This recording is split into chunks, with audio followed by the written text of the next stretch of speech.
Okay, dura waa islaamaa si barsa sirraa dhiise. Islaamni Nabi Muhammad isin waaqeessuu daadhoo teenya hin kadhatu. Nabi Muhammad waaqaa miti. Nabi Muhammad nama hin nyaata hin dhuga boqotelle. Abrahaamis nama hin nyaata boqote. Muusee Salamoon hundi waaqayyoon nuti waaqeessuun tokko calla. Inni Allah jedhama. Nabi Muhammad ergamaa Rabbii waaqayyoo ergatee Qur'aanaan dhufe karaa Rabbii barsiisa malee waan biraatii miti. Waa takka akkuma keenyaa sagada akkuma keenyaa waaqayyoon kadhata. Abrahaamis akkasuma Museenis waaqayyuma tokko kadhata karuma waaqayyoon barsiisa. Yesuus Kiristoos mataan isaatis garte haadha qaba.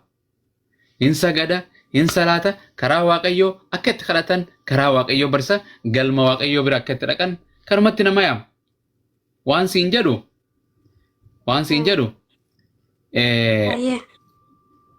Maariyaam Yesuus maal taatettee beeytati? Haadha. Goobas. Maariyaam Yesuus yoo argite maal jettiin daadhoo maal jettee yaamti?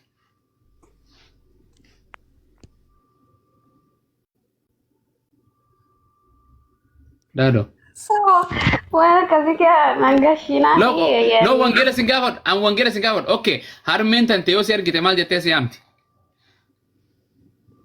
Mucaa koonaan jetti ka? Goobas. Ati harmeete maal jettee yaamta? Haadha koo. Okay. Abbaan keetiif harmeen ta'ee wal argan maal jedhanii wal yaaman?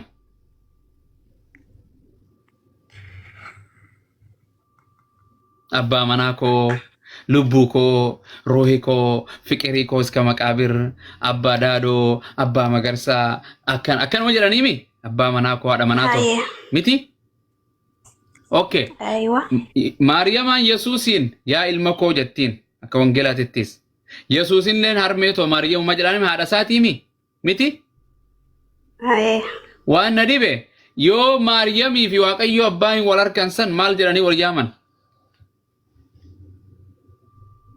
Akkuma abbaan keetiif haati ta'e wal yaamanii?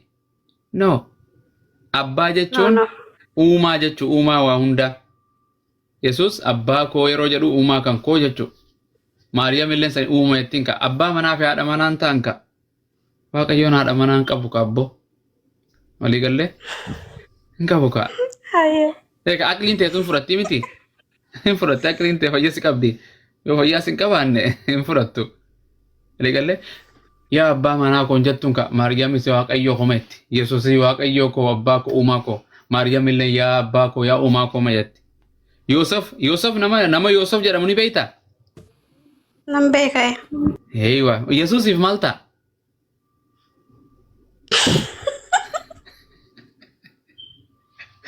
Mucaan kobolchisti. Maal ta'aaf? Kaadhima Maariyaamiif kaadhima ta'a? Miti? Okay, sirraa jaba. Okay, Yesuus akka akaakoo qabu ni beeytaa? Ha? Akaakoo ni beeytaa akaakoo? Naannoo keessanitti. Akaakoo ni beeytaa? Nan beeka. Abbaa keetii. Abbaa harmee keetii. Harmee teetii. Harmee abbaa keetii. Akkoo fi akaakoo hin beeytaami? Nan beeka. Yesuus abbaa Maariyaam yoo arge maal jedhaan?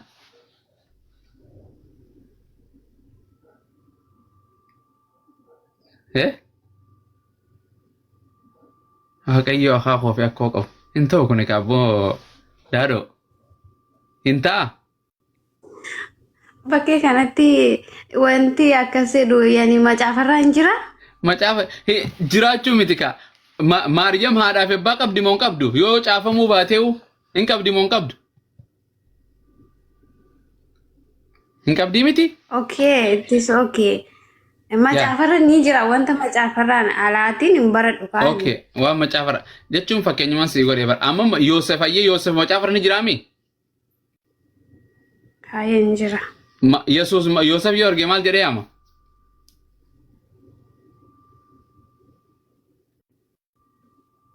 I don't know, dubbisuu dandeessaati. Macaafarra hoo jiraate. Maal ta'a fayyaka? Amma fakkeenyaaf okay, harmee teetii hojii yoon harmeen tan teetii hojiin ani wartee harmee tan tee fuudhe maaliin sii ta'a?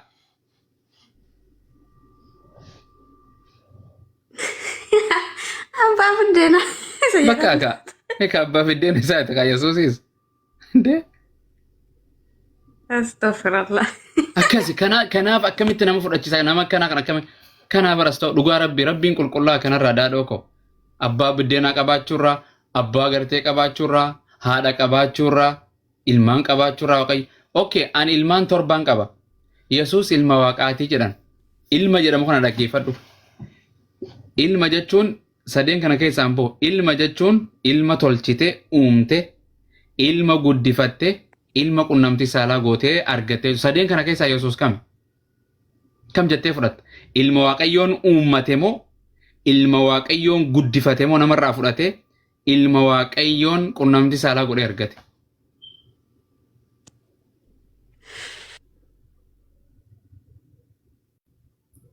hundi keenyaa waaqayyoon nu uume miti daado miti nuti hundi keenya uumaa waaqaatidha. ilmaan seexaanaati moo ilmaan waaqayyooti nuti ilmaan waaqaati mala akkamitti ilmaa seexanaa ta'a nuti. Goobas waaqayyo ilma tokko qofa qaba jedhan Yesuus ilma tokkicha isaa ilma waaqayyo jedhan tokko moo anuu torban qaba. Ana kan beekutti rabbi tokkichaadha. Akkas rabbiin tokkichaan ilmaas hin qabu hin dhalchu dubartii wajjin ciisu inni uumaadha malee uumamaa miti hin dhalatu dubra keessa seenee nama foon uffatee achi gabbee jedhan maal godhachi keessaa daadoo si galaa jira waan jedhu kun an sitti taphachuuf gara islaamummaatiif loojikuma sammuun kee haa fudhattuuf malee waan biraatiif miti dhibbaa korredhi si galee daadoo. Haayee naagata. Okay amma fakkeenyaaf waaqni meeqa? Tokko mi? Tokko dhagaa waaqni. Tokko pheenxee biratti akkana jedhan waaqayyo abbaa takka waaqayyo ilma lama waaqayyo fura qulqulluu sadii tokko walitti jedhan bishaanii fi harcee fi waan walitti dabalanii buddeena ta'u maal jechuu jedhana kunis akkas hin jedhan abbaan waaqa guutuu ilminis waaqa guutuu hafuurri qulqulluun waaqa guutuu jechuun kan qaama tokkotti hin naajamne jechuu kan wayirratti hin hirkanne kan hin naajamne beekumsaanis daddeeytiin jechuu maal jechuu kun hundi walirraa waaqa guutuu fitsum amlaak yoo ta'e waaqa meeqa maal jechuu afaan akkamii okay ammaas akkanuma jedhan abbaanis ilma keessa jira ilminis abbaa eenyu keessa jira amma fakkeenyaaf waan kana keessa bishaan keessa jira moo ala jira bishaan keessa jiraami waan ni ala jiru kun maal jedhama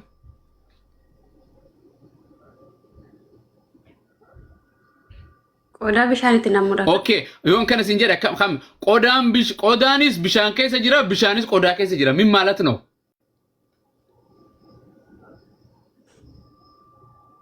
sigaleera Haayee.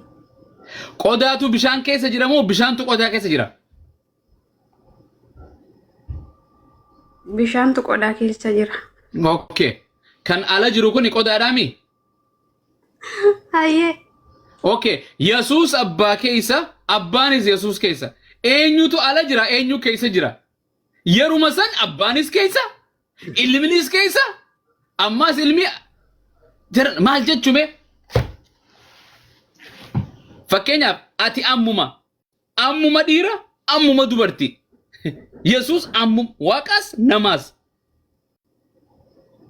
fakkeenyaaf yoo Yesuus dhufee kan dura dhaabbatu taate abbaa kootti jettaan moo ilma koo jettaan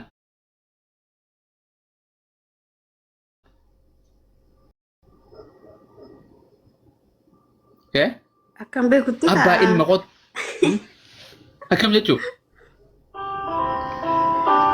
Subhanallah. Abbaa kootu jedhama natti fakkaata akka yaadutti. Who is that, Muaz? 1 second.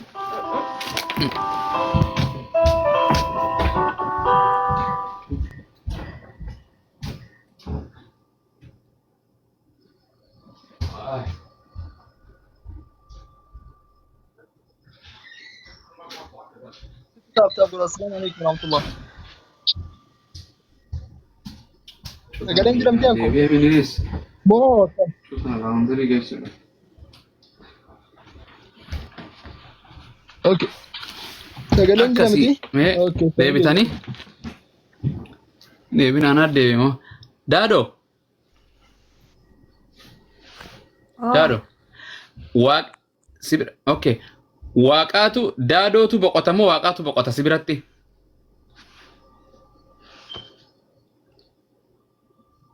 Yoo jettu natu situ du'uu danda'a moo waaqatu du'uu danda'a jechuudha. eeyyeen Anatu du'a malee maa. Anan Goobas. du'a jechuun amma qanii koo gaafa ga'u nan du'a. akkasiin duuta jechuudha waaqayyoo hin du'a jettee amantaa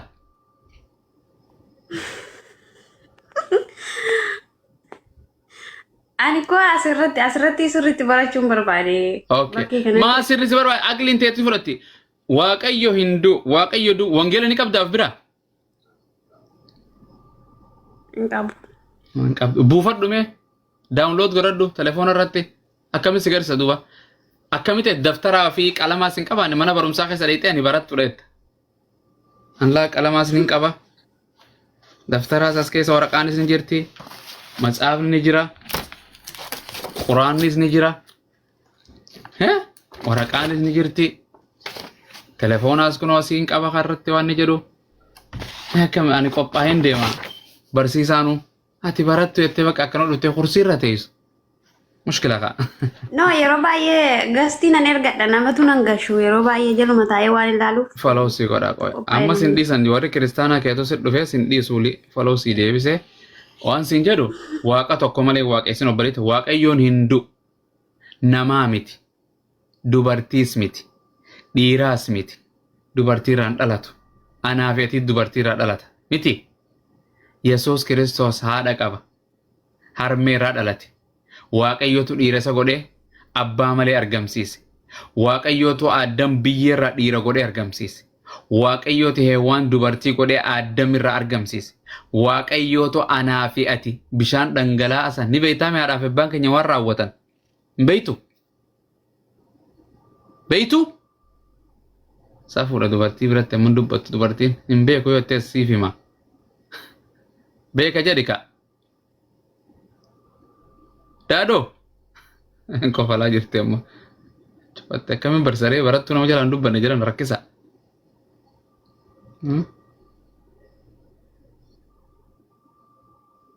daadoo daadoo Hayyee ni dhaga'ama dhaga'ee. anaa fi ati saadhaaf abbaa keenya jidduu qunnamtii saalaa godhanii ati shamara godhee si argamsiise waaqayyoon ana dhiira godhee argamsiise filannoo kan keeti ati dubartii ta'uun filannoo kan keeti moo filannoo waaqaati Filannoo waaqaatidha. goobas kan kootoo dhiira ta'uun oromoo ta'uun gurraacha kana ta'uun filannoo kan kooti moo kan isaati Filannoo waaqaati. oromoo ta'uun kan kee filannoo keeti moo filannoo isaati Filannoo isaati malee filannoo kooti waa gochuu hin danda'u. goobas guyyaan duutuu fi bakki itti duutu filannoo kan keeti moo kan isaati Filannoo isaatidha. kanumaaf yesuus waaqayyoo tokko qofa kadhachuu ture waaqayyoo tokko qofaaf sagaduu ture abbaa isa waan hunda mo'ume wangeela yohannis boqonnaa 20 lakkoofsa 17 irratti gara abbaa kootii fi abbaa keessaniitti gara waaqayyoo kootii fi keessaniitti ol naan baa jedhiitii itti naa himi jedhee Maryam Magdaleena abboome jedha waaqayyoon tokko akka jedhu wangeela yohannis boqonnaa 17 lakkoofsa 3 irratti si waaqayyo isa tokkicha isa dhugaadha isa yesuus kiristoosiin erges beekuun isaanii jireenya bara baraatti jedhe waaqayyo abbaa yaa uumaa waa hundaa sumaa tokko sumaa kan dhugaati sumaa tokkicha jedheen anis ergamaa isaa ati jedhe yoo kana beektan yaa sabaa jireenya bara bara akkasii argattan jedheen waaqayyo tokko ta'uu ni amantaa Waaqni keessattuu waaqni tokkumadha. yesuus kiristoos ergamaa isaa ta'uu ni amantaa Hin amanu achitti waan baradhee hin qabu. si garsiisu Abadan hin amanu. okay si argisiisayyee okay Hayyee. jira ustaada baasaaf wangeelama san eenyu qaba wangeelaf bira ergama ibroota boqonnaa 3 lakkoofsa 1 baasaa Isiniin baasa. yaa isin guddisame argisiiftan inshaallah. Hingaa kunummaan asumaan agarsiisa. Ayya Ittiin bu'ina. tole.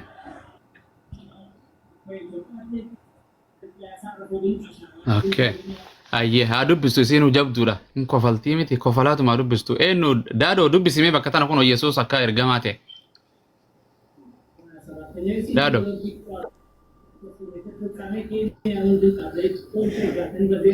Daadoo.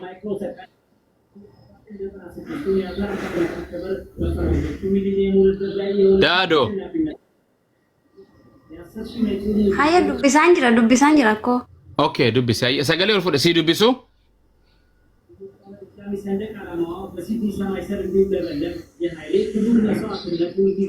Kana macaafa maalii keessa dubbisaa yeroo tokko koppii kana faa fiddu beekta. Kuno ayye macaafa kanaa siin fudhatte. Okay koppiin hun jetti. Kana sii baasuu kanarraa.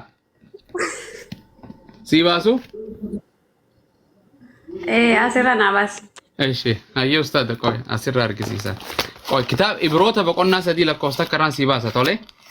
Ibroota boqonnaa 3 lakkoofsa takka hunoo sii baasa qoy maqaa Waaqayyo tokkicha maccaatiin hunoo sii argisiisa. Akkasumas na absi. Boqonnaa 3 lakkoofsa hunoo tilaan si qalama itti godheen sii argisiisa qoy highlight akkasii amma kana naa laale kunoo. Macaafa si argisiisa maqaa isaa hin dubbista. Okay argitaami macaafa akka ta'e si argisiisu dura laal macaafa maali jedha?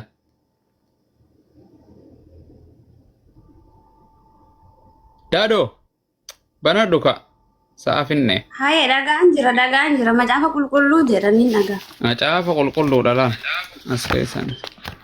Booda kunoo ni argitaami laal macaafa qulqulluu waldaa laal kunoo laal. Gartee waggaa araaraa bara 1997 maxxansa tokkoffaati. Kitaaba Ibrootaa jedha laal. Ergaa Ibrootaa maal jedha mata dureen kun laal wangeela maaliiti? Ergaa gara Ibrootaatti erga Okay. mi'a.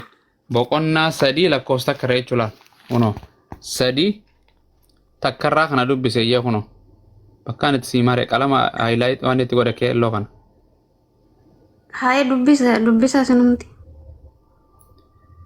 Akkana jedhu kanaafis yaa obboloota Waaqayyoof qulqullooftanii waamicha isa Waaqayyo irraa keessaa hirmaattanii Yesuusiin ergamaa fi hangafa luboota isa amantii keenyaan beeksifnu yaadadha. Yesuusiin kuno ergamaa jedha kuno. Argite? Haya. Ergamaa jedhamuun jedhu.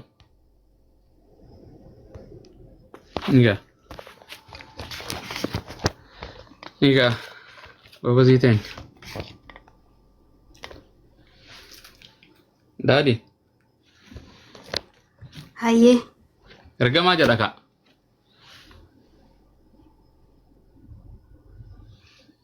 Wangeela biraa barbaadda ammas. Okay, rakkoon qabu. Isinii dabala. Wangeela osoo qabaatte of biraa dubbista silaasii kakkanna hunda takka takkatti. Nga. No wanni kunooti. Ensi guddisa isaatiin. Kun nolaan. Si Waaqayyo. Yohaannis 17 lakkoofsa kunis Yohaannis 17 lakkoofsa 3 irraa. Si Waaqayyo isa tokkicha isa dhugaa Yesuus Kiristoosiin isaati ergites beekuun isaanii jireenya bara baraati jedha. Yesuus Kiristoos Waaqayyo abbaatu Waaqayyo tokkichaatu nu ergee jedha. Hangasuma Waaqayyoon tokko jettee Yesuus argama jennaan jireenya bara baraa kana argattaa jedha. Egaa Rabbi si haa laaffisu. السلام عليكم ورحمة الله وبركاته. وعليكم السلام ورحمة الله.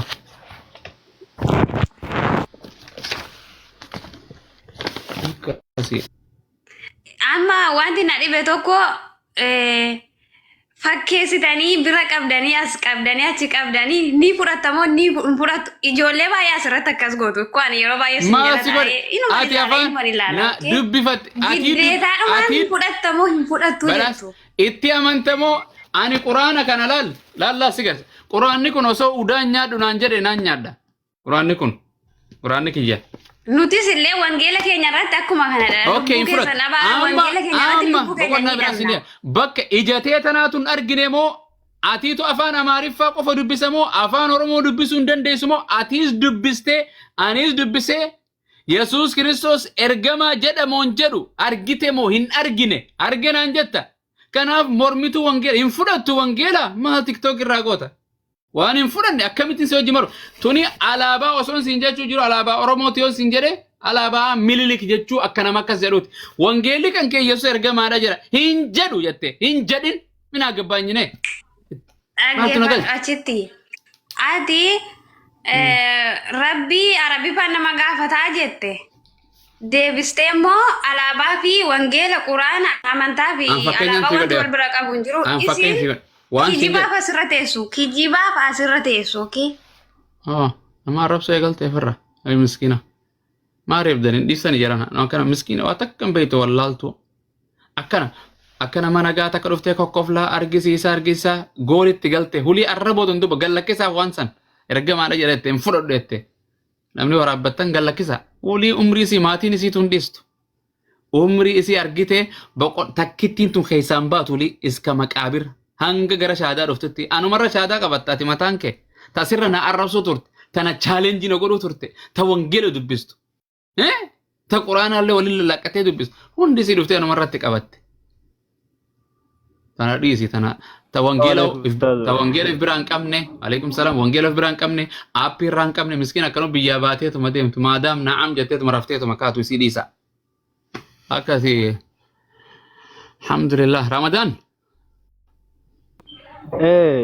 irra baay'inaan bee ustaazi hin beektu warragaa waan hin dhiisee yeroo ati fiddu sana hin laaltu hin beektu dubbistu maal goona gaa ustaaz mucaa qara seeneeru mubaarik hin jedhu suni galchaa fi mee nama manni gara nama haaraa dhufeeru jechuun dhukkee tureeru musliima tureeru si wajjin baay'ee sin jaaladha si wajji haasa'uu barbaada jedhaa ture akkuma seeniin buusaniirani mubaarik jedhan tokko agaruu bar yoo isin haasoftan malee wanni mubaarak arabiffaa fi oromiffaan wal cinaa katabaa sana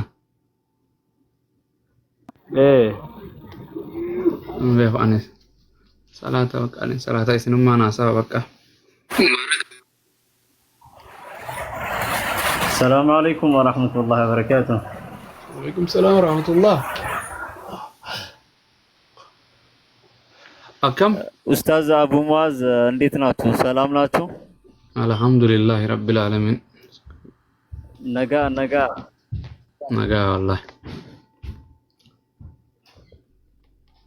الحمد لله. رمضان سلامنا.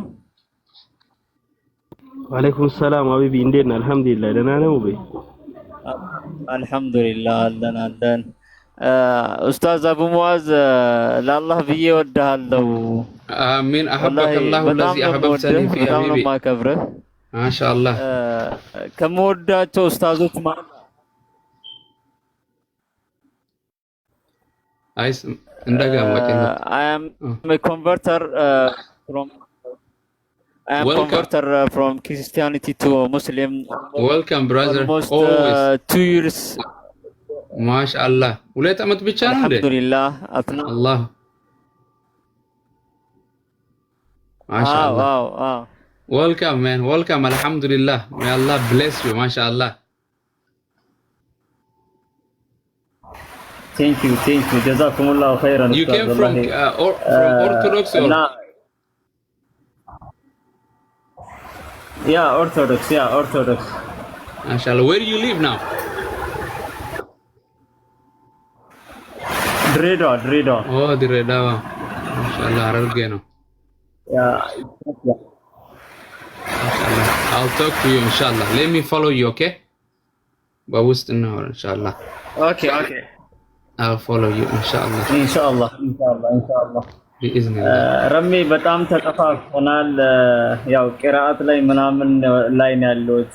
ለዛ ነው ጠንክሬ መጣ ነው። ለዛ ነው የጠፋሁት ወንድሜ ረመዳን።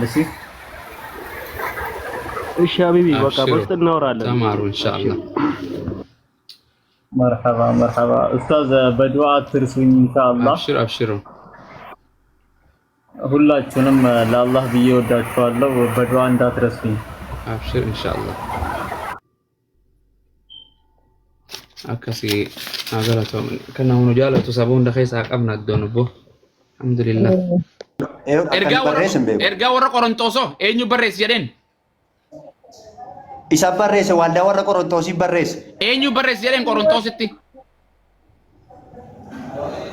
Barreessuu guutummaa koo hafuura qulqulluudhaani. Ofumaaf barreesse. Ammas kanaatu bira. Waaqayyootti kenne. Qorontos dura qunda. Ergaa warra Gaalattiyaasitti eenyu barreesse jedheen eenyu isaa ajaje? Ciira isaa hafuura qulqulluudhaan geggeeffame barreesse. Aboosan siin hin jenne ofuura ifumaa baasaa. Eenyutu isa ajaje? Qaamni isa ergate eenyu isa erge? Kitaaba kamiin ergame? Yesuus Kiristoos jalqabuma kaasee kan ergate Yesuus Kiristoos. Wallahi jaay. Okay, warra Efesoon, ergaa warra Efesoon, ergaa warra Filippisiyoos, ergaa warra Qoloosees, ergaa warra Tasaloniqee, tokkoffaa lammaffaa Ximootiyoos, Tiitoos, Filimiyoon, ergaa gartee Ibroota, ergaa akkasumatti illee maal jettaniin Phexros isa duraa isa lammaffaa, Yohaannis isa duraa lammaffaa sadaffaa kana hunda ofumaaf dabdaabbe. Yohaannis barreesse abummaa. Waan kana dabdaabbe dhaggeeffadhu. Waan kun dabdaabbe barreeffama ergaa inni barreessee kitaaba irratti ofumaa barreessee ergeemi. Ergichi waldaa kiristaanotaatiif barreeffame. Guutummaansa. Okay, siga Yesuus Kiristoos wangeelota barnoonni isaa wangeelota afran keessa jira moo ergaa 13 kana keessa jira? Guutummaa isaa keessa jira. Yesuus Kiristoos bakkuma takka ta'e Yesuus itti barsiisuu ture kitaabota Phaawulos kana keessa naaf idi bakka takka ta'e Yesuus dubbate. Guutummaan macaafa inni barreesse guutummaan isaa barsiisee Yesuus. Bakkuma takka kitaaba Roomeerraa kaasi. Ilaa gartee Phexros Yohaannis isa lammaffaa sadaffaatitti bakka Yesuus itti dubbate takka naaf idi. Tokko kan inni hir'isuun qabuun siin jedhe barreeffama boqonnaa lakkoofsa tokkorraa kaasee hamma mul'ataatti kan jiru guutummaa jecha Yesuus Kiristoos. Naafidiin siin jedhe. Maaliif fidaree guutummaan jecha Yesuus siin jedhe hunda isaa sitti maan jira. Okay, Yesuus Kiristoos barnoonni isaa Maatiyos, Marqos, Luqaas, Yohaannis keessa waggaa 3 barsiisan achi keessa guutuu 100 jira. Dhugamoo soba? Soba? Guutummaatti hin jiru barnooti isaa. Kanaafuu hin jiru jechuun achi keessa hin jiru wangeelota. Yesuus Kiristoos guutummaa hundumaa jechuudha. Qoyi al tokko na dhaggeeffadhu. Yesuus Kiristoos guyyaa hundumaa gaafa barsiisu Luqaas faanii Yohaannis faan gaafa barreessanii Yesuus barsiisaa ture garuu barsiisaa tokko barreessan. Kan isaan barreessan dinqii gaafa sana achitti ta'e gaafa biddeen kuma nyaachise amma barsiisarra ture. Barsiisa Yesuus dubbate guyyaa sana tokko iyyuu naasomne san. Okay, waan siin jedhu ergaa wangeelli Maatiyoosiif wangeelli ergaan Roomeedhaa tokko. Ergaa tokko kamitti nu barreessa Yesuus barbaachisaa taanaan silayyuu adda adda waan barsiisuuf nu erge. Tokko miti silayyuu waan tokkicha nu ergu. Tokko maanaan jetta duuba? Tokko maanaan jetta? Yoomin tokko siin jedhe. Tokko hin jenne. Ergaa tokkicha nu barreessu Waaqayyoon siin jedhe. Okay, waan si jedhu Yesuus Phaawulos barataa Yesuus immoo barataa Yesuus miti. Yesuus irraa baratennis. Eessatti irraa? Qaamaan taa'ee waggaa 33 lafarra yeroo Yesuus jiru barate tun ta'in. Fidiyye bakka inni irra fidi bakka irra barate. Waaqayyo abbaa waaqarra taa'etu Yesuusi. Achirra taa'ee barsiise. Mul'ata gurguddaa Yesuus irraa argaa kan ture. Eenyu fidi Yesuus Kiristoos bakkuma achirra taa'eetiin Phaawulosiin barsiise kan jedhu fidi mee bakkuma takka. Phaawulos mul'ata waaqarraa argaan ture lafan gurba kanaaf ifaasa abjuu manaama waan ufiyaasa fidi Yesuus Kiristoos achirra taa'eetiin Phaawulos waaqarra taa'eetiin barsiise ture kan jedhu fidi. Hojii ergamoota boqonnaa 8 itti mul'achuu isaa dhaqee ilaali jalqabuma akkaataa Yesuus barsiisee naan jette Yesuus Kiristoos bakkuma Phaawulos itti barsiise naa fidi.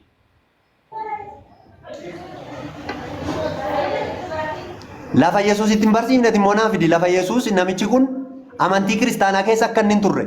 Bartoota hojii faana. Siifin hima Phaawulos guyyuma Yesuus bartootaa yoo ture. Mormee goggoitu na dhaggeeffadhu. Guyyuma tokko Yesuus maqaa Phaawulos jedheetu moggaaseetu hin beeku. Guyya tokko. Yesuus maqaa nama hunda akkamitti moggaasamaa jechuudha. Guyyuma tokko Phaawulos barattoota isaa 12 ni beeka. Phaawulos maqaa nama hin beeku. Ati okay. Agumuwaasa irra kun oolaa wangeela sittaa saara. Garuu Yesuus guddaa inni nama moggaafne. Maatii kun nama moggaasee Yesuus immoo naa ibse nayyuu. Hafuurri qulqulluun naa ibse. Kuni manama. Kuni kijiba keessanii kuni ibsa wadura. Yesuus hafuuraan nama. Sibira eeyyee sibiratti kijiba ta'uu danda'a. Network istura matammaasi. Dhaggeeffadhu. Yesuus Kiristoos Phaawulos ergee beekaa guyyuma tokkotti dubbate.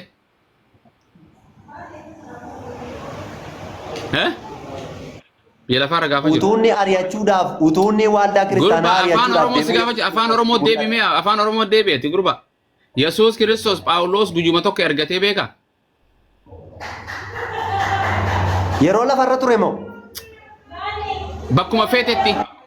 Yesuus ergate maal gaaffii maali qabare amma Yesuus ergateen siin jechaara mam. Kuni wangeela takka qabu. Sigaaris.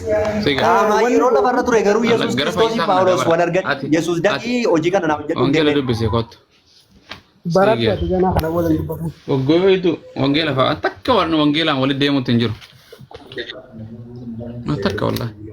Ifa dubbata chaarjera tokkoon itti galchame.